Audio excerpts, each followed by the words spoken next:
What's up YouTube, this is VRMindy, and today I have important notice for all Xiaomi M365 owners. Xiaomi around 4 weeks ago has released a recall for more than 10,000 of M365s. So the problem with them is that they have a potential safety issue where the vertical part of the scooter might come loose and come off the main base of it, which of course potentially can result in a nasty crash.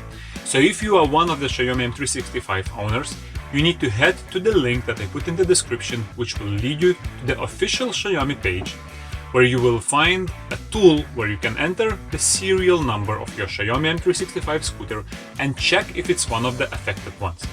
Mainly the scooters that have been produced at the end of October 2018 and December 2018 have been affected or can potentially be affected with that issue. Xiaomi will replace or fix it for free for you. You just need to check it out.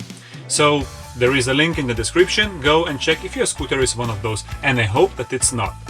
Saying this, I have 3 Xiaomi M365s myself, and I know that they have been produced around that period, so I'm a little bit worried right now, but I'm traveling and I can't figure it out if they are those or not. But I will keep you posted, so if you want to get notified about that, just subscribe to my channel, and I see you later.